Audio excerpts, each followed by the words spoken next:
So Brahmins are at the top, Kshatriyas, Vaishyas, Shudras. So ಈ system ಏನು inequality follow ಮಾಡ್ತಾರೆ. So it's one set of idea, varnashrama. So second idea ಏನಂತಂದ್ರೆ ಬುದ್ಧ ಏನು ಮಾಡ್ತಾರೆ ತನ್ನ ಫಿಲಾಸಫಿಗಳನ್ನ ಈಕ್ವಾಲಿಟಿ ಕಾನ್ಸೆಪ್ಟ್ ಕೊಡ್ತಾರೆ. ಸೊ ಈ ಕ್ಲಾಸ್ ಬೇಸ್ಡ್ ಡಿವಿಷನ್ಸ್ ಅಂತ ಕ್ಲಾಸ್ ಬೇಸ್ಡ್ ಡಿವಿಷನ್ಸ್ ಅಂತ ಈಕ್ವಾಲಿಟಿ ಕಾನ್ಸೆಪ್ಟ್ ಕೊಡ್ತಾರೆ. ಸೊ ನಾವು ಹೇಗೆಲ್ಲ ಕಾನ್ಸೆಪ್ಟ್ ಯೂಸ್ ಮಾಡ್ತಾರೆ ಅಂದ್ರೆ ಇಲ್ಲಿ ಏನಾಗ್ತದೆ, varnashrama idea act as thesis, ಬುದ್ಧನ idea acts as antithesis. So ಇದು ಎರಡು ಕೂಡ ಕಾಂಪಿಟೇಷನ್ ಬಂದು ಅಲ್ಲಿ ಸಿಂಥಸಿಸ್ ಆಗ್ತದೆ. ಸಿಂಥಸಿಸ್ ಆಗಿ ಬುದ್ಧ ಐಡಿಯಾ ಪ್ರಿವೇಲ್ ಆಗ್ತದೆ. ಸೊ ಆ ಕಾರಣಕ್ಕಾಗಿ ಬುದ್ಧಿಸಂ ಇಂಡಿಯಾದಲ್ಲಿ ಪಾರ್ಟಿಸಿಪೇಟ್ ಸೊ ಇದು ಹೇಗೆ ಕ್ಲಾಸ್ ಡಿವೈಡ್. ಬಟ್ ಅವರ ಮಾರ್ಕ್ಸಿಸ್ಟ್ ಅಪ್ರೋಚ್ ನಾವು ಈ ಹಿಸ್ಟರಿ ನೋಡೋದಾದ್ರೆ ಆ ಟೈಮ್ ಬುದ್ಧನ ಟೈಮ್ ನೋಡಿದ್ರೆ ಅಲ್ಲಿ ಒಂದು ದೊಡ್ಡ ಚೇಂಜ್ ಆಗ್ತದೆ.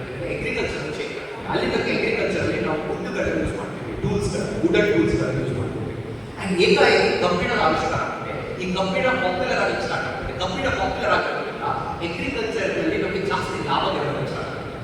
ಸೊ ಈ ಅಗ್ರಿಕಲ್ಚರ್ ಜಾಸ್ತಿ ಲಾಭಗಳು ಯಾರು ಹೋಗ್ತಾರೆ, ಅಫ್ಕೋರ್ಸ್ ಆ ಟೈಮಲ್ಲಿ ಲ್ಯಾಂಡ್ ಓನ್ ಮಾಡ್ತಾರೆ ಕ್ಷತ್ರಿಯರಿಗೆ ಮತ್ತು ವೈಶ್ಯರಿಗೆ. ಈಗ ಕ್ಷತ್ರಿಯರಿಗೆ ಮತ್ತು ವೈಶ್ಯರಿಗೆ ಯಾವಾಗ ಇಷ್ಟ ಮಾಡೇ ಇದೆ, ಆದ್ರೂ ಡಾಮಿನೇಷನ್ ಬ್ರಾಹ್ಮಣರು ಜಾಸ್ತಿ ಇದ್ದಾರೆ. ಸೊ ಈ ಒಂದು ಚೇಂಜ್ ಇನ್ ಮೆಟೀರಿಯಲ್ ಇವ್ರು ಏನ್ ಮಾಡ್ತಾರೆ, ಸಪೋರ್ಟ್ ಮಾಡ್ತಾರೆ. ಕ್ಷತ್ರಿಯರು ಮತ್ತು ವೈಶ್ಯರು ಸಪೋರ್ಟ್ ಮಾಡ್ತಾರೆ. ಸೊ ಇಲ್ಲಿ ಏನಾಗ್ತದೆ, ವುಡ್ಡಿಂದ ಐರನ್ಗೆ ಚೇಂಜ್ ಆಗಿರುವಂಥದ್ದು ಇಡೀ ಹಿಸ್ಟ್ರಿಯನ್ನು ರೀಡಿಫೈನ್ ಮಾಡ್ತಾರೆ. ಸೊ ಇದು ಹಿಸ್ಟಾರಿಕಲ್. ಸೊ ಇಲ್ಲಿ ನಾವು ಇಂಪಾಸಿಬಲ್ ರಿಯಲಿಸ್ಟ್ ಪ್ರಕಾರ ಪೀಸ್ಫುಲಿ ಎಂಡ್ ಆಗ್ತಾನೆ ಇರಲಿಲ್ಲ. ನ್ಯೂಕ್ಲಿಯರ್ ವಾರ್ ಬರ್ಲಿಲ್ಲ ಅಂತ ಹೇಳಿದ್ರು, ಬಟ್ ಪೀಸ್ಫುಲಿ ಎಂಡ್ ಆಯಿತು. ಸೊ ಪೀಸ್ಫುಲಿ ಎಂಡ್ ಆಗೋದನ್ನು ರಿಯಲಿಸ್ಟ್ ಎಕ್ಸ್ಪ್ಲೇನ್ ಮಾಡಕ್ಕಾಗಿಲ್ಲ. ಅಂಡ್ ಇನ್ನೊಂದು ದೊಡ್ಡ ನ್ಯೂ ರಿಯಲಿಸಮ್ಗೆ ಸಿಕ್ಕಿದೆ ಗ್ಲೋಬಲೈಸೇಷನ್.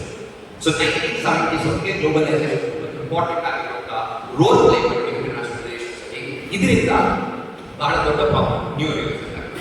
ಸೊ ಈಗ ಅಲ್ಲಿ ನಾವು ಬರ್ತೇವೆ ನ್ಯೂ ಲಿಬರಲಿಸಮ್ ಬರ್ತೇವೆ. ನಾನು ನ್ಯೂ ರಿಯಲಿಸಮ್ ಬಗ್ಗೆ ಹೇಳ್ತಾ ಅದನ್ನು ಔಟ್ಸೈಡಿಂಗ್ ಅಪ್ರೋಚ್ ಹೇಳ್ತಾರೆ. Outside structures inside behaviour design ಮಾಡ್ತಾರೆ. ಇಲ್ಲಿ ಏನಂತ ಹೇಳಿದ್ರೆ ಲಿಬರಲ್ ಅಪ್ರೋಚ್ ಸ್ಪಾಟ್ ಬರ್ತಿಂಗ್ inside out approach. Inside out approach ಅಂತ ಹೇಳಿದ್ರೆ ಒಂದು ದೇಶ ಯಾವ ಐಡಿಯಾಸ್ಗಳನ್ನು ಬಿಲೀವ್ ಮಾಡ್ತದೋ ಅದನ್ನು ಹೊರಗಡೆ ಕೂಡ ಪ್ರೊಪೋಗೇಟ್ ಮಾಡ್ತದೆ ಅಂತ.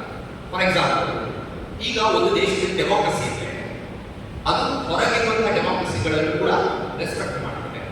ಒಂದು ದೇಶ ತನ್ನ ಒಳಗಿರುವಂತಹ ಜನರಿಗೆ ಹ್ಯೂಮನ್ ರೈಟ್ಸ್ ಕೊಟ್ಟರೆ ಅದು ಬೇರೆ ದೇಶದ ಜನರಿಗೂ ಹ್ಯೂಮನ್ ರೈಟ್ಸ್ ರೆಸ್ಪೆಕ್ಟ್ ಮಾಡ್ತದೆ. ಸೊ ಒಂದು ದೇಶ ಫ್ರೀ ಟ್ರೇಡ್ ಅನ್ನು ಬಿಲೀವ್ ಮಾಡಿದ್ರೆ ಅದು ಹೊರಗೂ ಕೂಡ ಫ್ರೀ ಟ್ರೇಡ್ ಅನ್ನು ಬಿಲೀವ್ ಮಾಡ್ತದೆ ಅಂತ ಹೇಳ್ತಾರೆ. So it becomes out inside out approach. ಅಂದ್ರೆ ದೇಶದ ಒಳಗೆ ಯಾವ ಸೆಟಪ್ ಇರ್ತದೋ ಅದು ಹೊರಗಿರುವಂತಹ ತನ್ನ ರಿಲೇಶನ್ಶಿಪ್ಗಳನ್ನು ಡಿಸೈಡ್ ಮಾಡ್ತದೆ ಅಂತ ಹೇಳ್ತಾರೆ. ಸ್ಪಾಟ್ ಬರ್ಚಿಂಗ್ ಹೇಳಿರುವಂಥದ್ದು ಈ ಫಿಲಾಸಫಿ.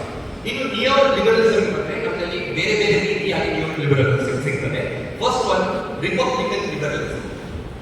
ಸೊ ಬಹಳ ಇಂಪಾರ್ಟೆಂಟ್ ಆಗಿರುವಂಥದ್ದು ರಿಪಬ್ಲಿಕನ್ ಲಿಬರಲಿಸಮ್. ಇದೇನು ಹೇಳಿದ್ರೆ ಒಂದು ದೇಶದ ಪೊಲಿಟಿಕಲ್ ಸೆಟಪ್ ಹೇಗಿರುತ್ತದೋ ಅದು ಅವರ ಇಂಟರ್ನ್ಯಾಷನಲ್ ರಿಲೇಷನ್ಸ್ ಡಿಸೈಡ್ ಮಾಡ್ತಾರೆ. ಪೊಲಿಟಿಕಲ್ ಸೆಟಪ್ ಕಾನ್ಸ್ಟಿಟ್ಯೂಷನ್ ಹೇಗಿರುತ್ತದೋ ಅದು ಅವರ ಇಂಟರ್ನ್ಯಾಷನಲ್ ರಿಲೇಷನ್ಸ್ ಡಿಸೈಡ್ ಮಾಡ್ತಾರೆ. ರಿಪಬ್ಲಿಕನ್ ಲಿಬರಲಿಸಮ್ ಇಲ್ಲಿ ನಾವು ಎರಡು ಕಾನ್ಸೆಪ್ಟ್ ಅನ್ನು ತಗೊಳ್ಬಹುದು. ಒಂದು democratic peace theory, Doyle democratic peace theory, ಮತ್ತು Immanuel Kant perpetual peace theory. ಇದು ಆಲ್ಮೋಸ್ಟ್ ಒಂದೇ ರೀತಿ.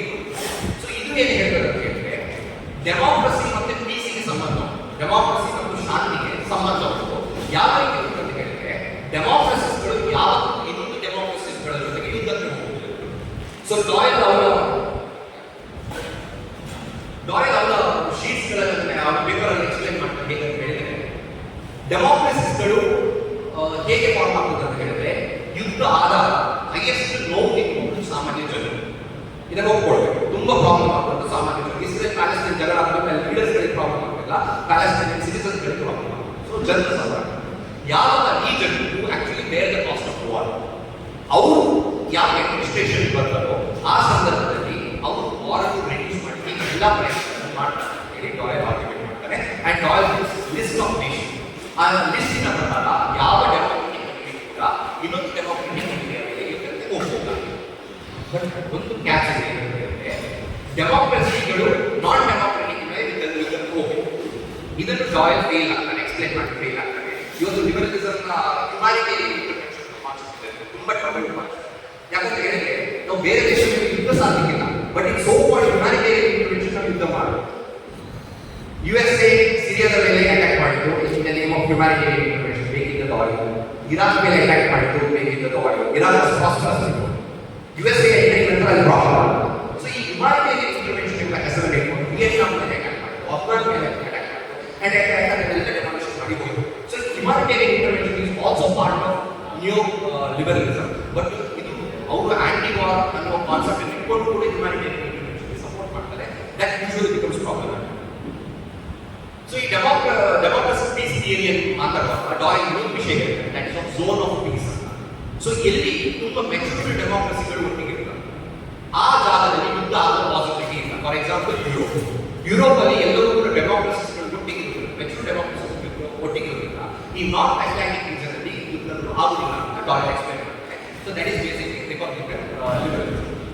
ಇನ್ನೊಂದಿರೋದು ಸೋಷಿಯಲ್ ಲಿಬರಲಿಸಮ್. ಈ ಸೋಷಿಯಲ್ ಲಿಬರಲಿಸಮ್ ಏನ್ ಹೇಳ್ತಾರೆ ಅಂತ ಹೇಳಿದ್ರೆ, ಇಂಟರ್ನ್ಯಾಷನಲ್ ರಿಲೇಷನ್ಸ್ ಅದು ಸ್ಟೇಟ್ ರಿಲೇಶನ್ಶಿಪ್ ಅಲ್ಲ, ಅದು ಸ್ಟೇಟ್ ರಿಲೇಶನ್ಶಿಪ್ ಇಂದ ಮೀರಿ ಇಲ್ಲಿ ಬಹಳಷ್ಟು ಆಕ್ಟರ್ಸ್ ರೋಲ್ ಪ್ಲೇ ಮಾಡ್ತಾರೆ. ಫಾರ್ ಎಕ್ಸಾಂಪಲ್ ಪೀಪಲ್ ರಿಲೇಶನ್ಶಿಪ್ ಇದೆ, MNC ಟು MNC ರಿಲೇಶನ್ಶಿಪ್ ಇದೆ, transnational companies to transnational company relationship ಇದೆ, international NGOs to international NGO relationship ಇದೆ. ಎಕ್ಸಾಂಪಲ್ ಕೊಡಬೇಕಂದ್ರೆ ರೋಟರಿ ಕೊಡ್ಕೊಂಡು USA, ಬಟ್ ಇವತ್ತಿಗೂ ಕೂಡ ರೋಟರಿಯ ಬಹಳಷ್ಟು ಸಂಘ ಸಂಸ್ಥೆಗಳು ಇಂಡಿಯಾದಲ್ಲಿ. ಸೊ ಈ ರೀತಿ ಟ್ರಾನ್ಸ್ನ್ಯಾಷನಲ್ ರಿಲೇಶನ್ಶಿಪ್ ಕೂಡ ಇದೆ, which is beyond States control. So ಇದನ್ನು ಎಕ್ಸ್ಪ್ಲೇನ್ ಮಾಡಿದ್ರೆ ನಾನು ಎರಡು ಮಾಡೆಲ್ಗಳನ್ನು ಕೊಡ್ತೀನಿ. First model security community model, security community model. So ಈ ಮಾಡೆಲ್ ಬೇಸಿಕಲಿ ಈ ನಾರ್ತ್ ಅಲ್ಲಿ ಇರುವಂತ ಯುರೋಪಿಯನ್ ಕಂಟ್ರೀಸ್ ಗಳನ್ನ ಎಕ್ಸ್ಪ್ಲೇನ್ ಮಾಡ್ತಾ ಯೂಸ್ ಕೊಡ್ತಾರೆ. ಯಾವಾಗ ನಾವು ಪೀಪಲ್ ಟು ಪೀಪಲ್ ಇಂಟರಾಕ್ಷನ್ ಹೆಚ್ಚಾಗ್ತದೆ, ದೇಶಗಳ ಮಧ್ಯೆ ಜನರಿಂದ ಜನರ ನಡುವೆ ಒಡನಾಟ ಹೆಚ್ಚಾಗ್ತದೋ ಆ ಸಂದರ್ಭದಲ್ಲಿ ಪೀಸ್ ತುಂಬಾ ಸುಲಭವಾಗಿ ಎಸ್ಟಾಬ್ಲಿಷ್ ಆಗ್ತದೆ. ಅಲ್ಲಿ ಕಮ್ಯುನಿಟಿ ಆಗಕ್ಕೆ ಈಗ ಅಲ್ವಾ. ಸೊ ನೀವು ಯುರೋಪ್ ನೋಡಿದ್ರೆ ಬೆಲ್ಜಿಯಂ ಜನ ಜರ್ಮನಿ ಹೋಗ್ಬೋದು, ಜರ್ಮನಿಯ ಜನ ಫ್ರಾನ್ಸ್ ಹೋಗ್ಬೋದು, ಫ್ರಾನ್ಸ್ ಜನ ಸ್ಪೇನ್ ಹೋಗ್ಬೋದು. ಸೊ ಇದೊಂದು ನಾರ್ಮಲ್ ಟ್ರಾನ್ಸಾಕ್ಷನ್ ಇದೆ, ಅಲ್ಲಿ ಇಂಟರ್ ಕಂಟ್ರಿ ಮ್ಯಾರೇಜಸ್ಗಳು ಕೂಡ ಆಗಿದೆ. ಸೊ ಇದರಿಂದ ಏನಾಗುತ್ತೆ ಅಂದ್ರೆ ಪ್ರತಿಯೊಬ್ಬರಿಗೂ ಆ ಸೆನ್ಸ್ ಆಫ್ ಕಮ್ಯುನಿಟಿ ಬರುತ್ತೆ. ಈ sense of community security community ಅಂತ ಕರೀತಾರೆ. ಸೊ ಇದರಿಂದ ಪೀಸ್ ಎಸ್ಟಾಬ್ಲಿಷ್ ಆಗಬೇಕಂದ್ರೆ ಪೀಪಲ್ ಟು ಪೀಪಲ್ ರಿಲೇಶನ್ಶಿಪ್ ಜಾಸ್ತಿ ಆಗಬೇಕು ಅಂತ ಹೇಳ್ತಾರೆ. I will one example, personal example. ನಾನು ಒಂದು 7-8 months ಬ್ಯಾಕ್ ನಾನು ಐರ್ಲೆಂಡ್. ಸೊ ಐರ್ಲೆಂಡ್ ಅಲ್ಲಿ ನ್ಯಾಷನಲ್ ಪಾರ್ಕ್ ಅಲ್ಲಿ ನಾನು ಕುದುರೆ ಕಡೆ ಹೋಗ್ತಿರ್ಬೇಕಾದ್ರೆ ನನ್ನ ಹತ್ತಿರದ ಸೀಟಲ್ಲಿ ಕೂತ್ಕೊಂಡಿದ್ರು, ಇದು ಪಾಕಿಸ್ತಾನ. ಸೊ ತುಂಬಾ ಹೊತ್ತು ನಾವು ಮಾತಾಡಿದ ನಂತರ I think people understand they are also human being. ನಾವು ಅನ್ಕೊಟ್ಟಿದ್ದು ಕೆಟ್ಟವರಲ್ಲ ಗೊತ್ತಾಗ್ತದೆ. ಬಟ್ ನಮ್ಮವರು ನಮ್ಮ ತರನೇ ಜನ. ಸೊ ನನ್ನ ಒಂದು ಫೋಟೋ ಸಮೇತ ಇತ್ತು, ನಾವು ಫೋಟೋ ಇತ್ತು. ಬಟ್ ಈ ಫೋಟೋ ಸೋಷಿಯಲ್ ಮೀಡಿಯಾಕ್ಕೆ ಅಪ್ಲೋಡ್ ಮಾಡಿ ಬಂದಿದ್ದೀವಿ. ಯಾಕಂದ್ರೆ ಇವತ್ತೇನು ಪ್ರಾಬ್ಲಮ್ ಅಂತ ನಾಳೆ ಅದು ಒಂದು ಫೋಟೋವನ್ನು ಇಟ್ಕೊಂಡು ಆಂಟಿ ನ್ಯಾಷನಲ್ ಅಂತ ಕರೀತಾರೆ ಅಲ್ಲ, ಈಸಿ ಅಲ್ಲ ಇಂಥ ಪ್ರಾಬ್ಲಮ್ಸ್ಗಳ. ಬಟ್ ನಾವು ಕಮ್ಯುನಿಕೇಶನ್ ಜಾಸ್ತಿ ಮಾಡ್ತೀವಿ. ಫಾರ್ ಎಕ್ಸಾಂಪಲ್ ನನ್ನ ಅವನ ಮಧ್ಯೆ ಕಮ್ಯುನಿಕೇಶನ್ ಜಾಸ್ತಿ ಆಗ್ತದೆ, ನಮಗೂ ಕೂಡ ಸ್ವಲ್ಪ soft problem. We also think that they are not so ಬ್ಯಾಡ್ ಅಲ್ವಾ. ಈ ಕಾರಣಕ್ಕೋಸ್ಕರ ಕಮ್ಯುನಿಕೇಶನ್ಸ್ಗಳು ಬಹಳ ಹೆಚ್ಚಾಗ್ತದೆ ಹೇಳಿ ಸೆಕ್ಯೂರಿಟಿ ಕಮ್ಯುನಿಟಿ ಭಾಳ ಯೂಸ್ ಮಾಡ್ತಾರೆ. ನೆಕ್ಸ್ಟ್ ನಾವು ಫೋಕಸ್ ಮಾಡುವಂಥದ್ದು ಇಂಟರ್ಡಿಪೆಂಡೆನ್ಸ್ ಲಿಬರಲಿಸಮ್ ಬಗ್ಗೆ. What we call correct word ಅದಕ್ಕೆ ಇರುವಂಥದ್ದು ಕಾಂಪ್ಲೆಕ್ಸ್ ಇಂಟರ್ಡಿಪೆಂಡೆನ್ಸ್. ಇದು ಜೋಸೆಫ್ ನೈನ್ ಮತ್ತೆ ಕೊಹೆನ್ ಕೊಟ್ಟಂತಹ ಕಾಂಪ್ಲೆಕ್ಸ್ ಇಂಟರ್ಡಿಪೆಂಡೆನ್ಸ್. ಸೊ ಅವ ಹೇಳುವ ಪ್ರಕಾರ ಇವತ್ತು ನಾವು ಎಷ್ಟು ಒಂದು ಕಂಟ್ರಿ ಇನ್ನೊಂದು ಕಂಟ್ರಿಯ ಮೇಲೆ ಡಿಪೆಂಡ್ ಆಗಿದೆ ಅಂತ ಹೇಳಿದ್ರೆ ಎಲ್ಲೋ ಒಂದು ಕಡೆ ಏನೋ ಆಗ್ತದೆ, ಅದು ನಮ್ಮ ದೇಶಕ್ಕೂ ಕೂಡ ಎಫೆಕ್ಟ್ ಆಗ್ತದೆ ಅಲ್ವಾ. ರಷ್ಯಾ ಯುಕ್ರೇನ್ ವಾರ್ ಆಗುವಾಗ ಇಂಡಿಯಾದಲ್ಲಿ ಪ್ರೈಸ್ಗಳು ಆಯಿತು. ರಷ್ಯಾದಲ್ಲಿ ಅಕಸ್ಮಾತ್ ಬರಗಾಲ ಬಂದ್ರೆ ಇಂಡಿಯಾದ ಅದಾನಿ ಸ್ಟಾಕ್ಸ್ಗಳು ಜಾಸ್ತಿ ಆಗುತ್ತೆ. ಯಾಕಂದ್ರೆ ರಷ್ಯಾದಲ್ಲಿ ಬರಗಾಲ ಬಂದ್ರೆ ಅಲ್ಲಿ ಸನ್ಫ್ಲವರ್ ಉತ್ಪತ್ತಿ ಆಗುತ್ತಿಲ್ಲ. ಸನ್ಫ್ಲವರ್ ಉತ್ಪತ್ತಿ ಆಗದಿದ್ರೆ ಅಲ್ಲಿ ಇಂಡಿಯನ್ ಮಾರ್ಕೆಟ್ ಸನ್ಫ್ಲವರ್ಸ್ ಗಳಿಗೆ ರೇಟ್ ಜಾಸ್ತಿ ಆಗುತ್ತೆ. ಸೊ ಆ ರೇಟ್ ಜಾಸ್ತಿ ಆಗೋದ್ರಿಂದ ಸನ್ಫ್ಲವರ್ ಪ್ರೊಡ್ಯೂಸ್ ಮಾಡುವಂತ ಅದಾನಿ ಗ್ರೂಪ್ಸ್ ಅವರು ಫಾರ್ಚೂನ್ ಆಯಿಲ್ ಪ್ರೊಡ್ಯೂಸ್ ಮಾಡ್ತಾರೆ. ಸೊ ಆ ಗ್ರೂಪಿನ ಸ್ಟಾಕ್ಸ್ಗಳು ಆಟೋಮೆಟಿಕ್ ಜಾಸ್ತಿ ಆಗುತ್ತೆ. So that is a complex interdependence. ಎಲ್ಲೋ ಒಂದು ಕಡೆ ಏನೋ ಆಗ್ತದೆ, ಜಗತ್ತಿನ ಬೇರೆ ಬೇರೆ ಕಂಟ್ರೀಸ್ ಕೂಡ ಇಂಪ್ಯಾಕ್ಟ್ ಆಗ್ತದೆ ಅನ್ನೋದು ಕಾಂಪ್ಲೆಕ್ಸ್ ಇಂಟರ್ಡಿಪೆಂಡೆಂಟ್ ಥಿಯರಿ. ಇನ್ನೊಂದು ಇಂಪಾರ್ಟೆಂಟ್ ಆಗಿರುವಂತಹ ಥಿಯರಿ ಲಿಬರಲಿಸಮ್ ಬರುವಂಥದ್ದು ಸ್ಪಿಲ್ ಓವರ್ ಎಫೆಕ್ಟ್.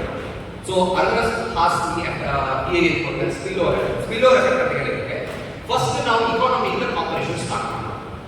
ಒಂದು ಸಲ ಇಕಾನಮಿಕ್ ಕಾಂಪರೇಷನ್ ಪೀಕಿಗೆ ಹೋದ್ರಿಂದ ಅದು ಬೇರೆ ಬೇರೆ ಫೀಲ್ಡ್ ಕೂಡ ಕಾಂಪರೇಷನ್ ಇನ್ವಾಲ್ವ್ ಆಗ್ತದೆ. ಎಕ್ಸಾಂಪಲ್ ಯುರೋಪಿಯನ್ ಯೂನಿಯನ್ ಸ್ಟಾರ್ಟ್ ಆಗೋದು 1992 ಅಲ್ಲ, 1994 ಫಾರ್ಮಲ್ ಸ್ಟ್ರಕ್ಚರ್ ಅದು. ಬಟ್ ಯುರೋಪಿಯನ್ ಯೂನಿಯನ್ ಪಾಸ್ ಹೋಗ್ತದೆ 1952ಗೆ. 1952 ಟೈಮಲ್ಲಿ ಅದು ಕೋಲ್ ಟ್ರೇಡಿಗೋಸ್ಕರ ಸ್ಟಾರ್ಟ್ ಆಗುತ್ತೆ ಸಂಸ್ಥೆ. ಸೊ ಅಲ್ಲಿ ಇಕಾನಮಿಕ್ ವ್ಯವಹಾರಗಳು ಜಾಸ್ತಿ ಆಯಿತು. ಅದರಿಂದ ಕಾಂಪರೇಷನ್ ಬೆಳೀತಾ ಇವತ್ತಿಗೆ ಯುರೋಪಿಯನ್ ಯೂನಿಯನ್ ಅಷ್ಟು ಸಕ್ಸಸ್ಫುಲ್ ಆಗಿದೆ. ಓಕೆ ಸಕ್ಸಸ್ಫುಲ್ ಆಗಿದೆ ಅಂತ ಹೇಳಿ ಸ್ಪಿಲ್ ಓವರ್ ಎಫೆಕ್ಟ್ ಅಲ್ಲಿ ಆರ್ಗ್ಯುಮೆಂಟ್ ಮಾಡ್ತಾರೆ. ಅಂಡ್ ನೆಕ್ಸ್ಟ್ ನಮಗೆ ಇನ್ನೊಂದು ಇಂಪಾರ್ಟೆಂಟ್ ಥಿಯರಿ ನ್ಯೂ ಲಿಬರಲಿಸಮ್ ಅಂತ liberal institutionalism. Most of the time new liberalism ಅನ್ನೇ ಲಿಬರಲ್ ಇನ್ಸ್ಟಿಟ್ಯೂಷನಲಿಸಮ್ ಅಂತ ಹೇಳ್ತೇವೆ. ಸೊ ಈ ಲಿಬರಲ್ ಇನ್ಸ್ಟಿಟ್ಯೂಷನಲಿಸಮ್ ಅಂತ ಏನಂತ ಹೇಳಿದ್ರೆ ಈ ಲಿಬರಲ್ ಥಿಂಕರ್ಸ್ ಯಾರಿದ್ದಾರೆ ಅವರು ಇನ್ಸ್ಟಿಟ್ಯೂಷನ್ಸ್ಗಳನ್ನು ಮಾಡಿಸ್ಕೊಂಡು ಹೋಗ್ತಾರೆ, international institutions. For example UN ಇರ್ಬೋದು, ಯುರೋಪಿಯನ್ ಯೂನಿಯನ್ ಇರ್ಬೋದು, ಆಫ್ರಿಕನ್ ಯೂನಿಯನ್ ಇರ್ಬೋದು, ಇದನ್ನೆಲ್ಲವನ್ನು ಕೂಡ ಪ್ರಮೋಟ್ ಮಾಡ್ತಾರೆ. ಅವ್ರು ಹೇಳ್ತಾರೆ ಈ ಇನ್ಸ್ಟಿಟ್ಯೂಷನ್ಸ್ಗಳ ಪ್ರಕಾರ ನಮಗೆ ಪೀಸ್ ಎಸ್ಟಾಬ್ಲಿಷ್ ಮಾಡಲು ಸಾಧ್ಯ ಇದೆ. ಸೊ ಇದು it's also part of liberal. ನಾನು ಒಂದೇ ಹೇಳ್ತೇನೆ, ನಾನು ಥಿಯರೀಸ್ಗಳನ್ನು ಎಕ್ಸ್ಪ್ಲೈನ್ ಮಾಡ್ತೀನಿ ಅಂತ ವ್ಯೂ ಕೊಡ್ತಿಲ್ಲ ಅಂತ. ಸೊ ಥಿಯರೀಸ್ಗಳನ್ನು ಎಕ್ಸ್ಪ್ಲೈನ್ ಮಾಡುವಂತ ಮಾತ್ರ ಕೆಲಸ ನಾನು ಮಾಡ್ತಿದ್ದೆ. ಬಟ್ ಕ್ರಿಟಿಸಿಸಮ್ ಕೂಡ ಇದೆ ನ್ಯೂ ಲಿಬರಲಿಸಮ್ ಐಡೆಂಟಿಟಿ. ಈಗ ಫೂಕೋ ಇವರು ಆಕ್ಚುಲಿ ಕರೀತಾರೆ ಸರ್ ಎಂಡ್ ಆಫ್ ಹಿಸ್ಟ್ರಿ ಅಂತ ಕರೀತಾರೆ. ಎಂಡ್ ಆಫ್ ಹಿಸ್ಟ್ರಿ ಅಂತ ಏನು, ಇನ್ನು ಮುಂದೆ ಕ್ಯಾಪಿಟಲಿಸಮ್ ಮೀರಿಸುವಂತ ಬೇರೆ ಯಾವ ಶಕ್ತಿ ಕೂಡ ಜಗತ್ತಿನಲ್ಲಿ ಇಲ್ಲ. ಸೋವಿಯಟ್ ಕೊಲಾಪ್ಸ್ ಆದ ಕಮ್ಯುನಿಸಮ್ ವರ್ಲ್ಡ್ ಅಲ್ಲಿ ಕೊಲಾಪ್ಸ್ ಆಯಿತು. ಸೊ ಲಿಬರಲಿಸಮ್ ಅನ್ನು ಬೇಸ್ ಮಾಡೋದು ಬೇರೆ ಯಾವ ಶಕ್ತಿ ಇಲ್ಲ ಅಂತ ಹೇಳಿ Foucault end of history. But actually ಅದು ಅಷ್ಟು ಡಾಮಿನೇಟ್ ಬಟ್ ಡಾಮಿನೇಟ್ ಅಲ್ಲ. ಯಾಕಂತ ಹೇಳಿದ್ರೆ ಡೆಮಾಕ್ರಸಿಸ್ಗಳು ನಾನು ಆಗಲೇ ಎಕ್ಸಾಂಪಲ್ ಕೊಟ್ಟಿದ್ದೇನೆ. ಡೆಮಾಕ್ರಸಿಸ್ಗಳು ಎಲ್ಲ ಟೈಮ್ ಶಾಂತಿಯನ್ನು ಪ್ರಮೋಟ್ ಮಾಡಬೇಕಂತಿಲ್ಲ. ಅದು ನಾನ್ ಡೆಮಾಕ್ರಸಿಸ್ಗಳ ಮೇಲೆ ಯುದ್ಧ ಹೋಗಿದೆ. ಸೊ ಅದು ಅಷ್ಟು ಸಕ್ಸಸ್ಫುಲ್ ಆಗಬೇಕಂತಿಲ್ಲ. ಇನ್ನೊಂದು ಕೆಲವು ಸಲ ಏನಾಗ್ತದೆ ಅಂತ ಹೇಳಿದ್ರೆ ನ್ಯಾಷನಲ್ ಇಂಟ್ರೆಸ್ಟ್ ಇಂಪಾರ್ಟೆಂಟ್ ಆಗುತ್ತೆ ಕಾಮರ್ಸ್ ಜಾಸ್ತಿ. ಫಾರ್ ಎಕ್ಸಾಂಪಲ್ ರಷ್ಯಾ ಯುಕ್ರೇನ್ ಮೇಲೆ ಅಟ್ಯಾಕ್ ಮಾಡಿದ್ರೆ ಅದರ ಟ್ರೇಡ್ ಕಟ್ ಆಗ್ತದೆ ಯುರೋಪ್ ಜೊತೆ. ಬಟ್ ಆದ್ರೂ ಮಾಡ್ತಾರೆ ನ್ಯಾಷನಲ್ ಇಂಪಾರ್ಟೆನ್ಸ್ ಮ್ಯಾಟರ್ ಆಗುತ್ತೆ. ಸೊ ನ್ಯಾಷನಲ್ ಇಂಪಾರ್ಟೆಂಟ್ ಇವತ್ತಿಗೂ ಕೂಡ ನಮ್ಮ ಇಡೀ ಇಂಟರ್ನ್ಯಾಷನಲ್ ಥಿಯರಿಯಲ್ಲಿ ಇಂಪಾರ್ಟೆನ್ಸ್ ಇದೆ. So I feel that this generation present generation is realistic generation rather than the liberal generation. Liberal thoughts ಜಾಸ್ತಿ ಇದು ಮುಂದಿನ ಟೈಮಲ್ಲಿ ನಾವು ರಿಯಲಿಸ್ಟಿಕ್ ಆಗಿ ಅಪ್ರೋಚ್ ಮಾಡುವಾಗ ಪಾಸಿಟಿವಿಟಿ ಜಾಸ್ತಿ. ನಾನು ಹೇಳಿದೆ ಪ್ಯಾಲೆಸ್ಟೈನ್ ವಿಷಯ ಮಾತಾಡುವಾಗ ಇಂಡಿಯಾ ಯಾಕೆ ತನ್ನ ಸಪೋರ್ಟ್ ಪ್ಯಾಲೆಸ್ಟೈನ್ ಚೇಂಜ್ ಮಾಡಬೇಕು. ದ ಜನರಲ್ ಅಸಂಪ್ಷನ್ ಏನಂತ ಹೇಳಿದ್ರೆ ಬೇಸ್ಡ್ ಆನ್ ರಿಲಿಜನ್. ಬಟ್ ರಿಲಿಜನ್ಗಿಂತ ಜಾಸ್ತಿ ಆಗಿರುವಂಥ ಫ್ಯಾಕ್ಟರ್ ಇದೆ. ಅದು ಏನಂತ ಹೇಳಿದ್ರೆ ಇವತ್ತು ನಾವು ನಮ್ಮ ವೆಪನೈಸೇಷನ್ ಡೈವರ್ಸಿಫೈ ಮಾಡ್ತೀವಿ. ಸೊ ಡೈವರ್ಸಿಫೈ ಮಾಡುವಾಗ ನಮಗೆ ತುಂಬ ದೊಡ್ಡ ಸಪ್ಲೈ ಆಗಬೇಕು Israel. And Israel is strategically important to India West Asian region. So ಹಾಗಾಗಿ ನಾವು ಪ್ಯಾಲೆಸ್ಟೈನ್ ಇರುವಂಥ ಹ್ಯೂಮನ್ ರೈಟ್ ವೈಲೇಷನ್ ಕೂಡ ಅಕ್ಸೆಪ್ಟ್ ಮಾಡ್ತೀವಿ. ಇಸ್ರೇಲ್ ಟೋಟಲ್ ಸಪೋರ್ಟ್ ಕೊಡ್ತಿಲ್ಲ. At the same time Israel ಜೊತೆಗೆ ಲಿಂಕ್ಸ್ ಕೂಡ ಹೆಚ್ಚು ನಾವು ಮಾಡ್ತಿದ್ದೇವೆ. ಸೊ ದಿಸ್ ಇಸ್ ಇದು ಈ ರಿಯಲಿಸಮ್ ಮತ್ತೆ ಲಿಬರಲಿಸಮ್ ಡಿಬೇಟ್ ಏನಿದೆ ಬೇಸಿಕ್ ಐಡಿಯಲಿಸಮ್ ಮತ್ತೆ realism debate first great debate international relations ಅಂತ ಹೇಳ್ತಾರೆ. ಸೊ ಇದಕ್ಕೆ ಒಂದು ಸೊಲ್ಯೂಷನ್ ಕೊಡೋದಕ್ಕೋಸ್ಕರ English of international relations. So this is it's a field of international relations. So English ಕೂಡ ಏನು ಮಾಡ್ತಾರೆ ಅಂತ ಹೇಳಿದ್ರೆ ರಿಯಲಿಸಮ್ ಅಲ್ಲಿ ಇರುವಂತಹ ಒಳ್ಳೆಯ ವಿಷಯ ಮತ್ತು ಲಿಬರಲಿಸಮ್ ಅಲ್ಲಿ ಇರುವಂತಹ ಒಳ್ಳೆಯ ವಿಷಯ ಕಂಬೈನ್ ಥಿಯರಿ ಕೊಡುವಂತಹ ಪ್ರಯತ್ನ ಮಾಡ್ತಾರೆ. ಸೊ ಇದು ಸೊ ಇಲ್ಲಿಗೆ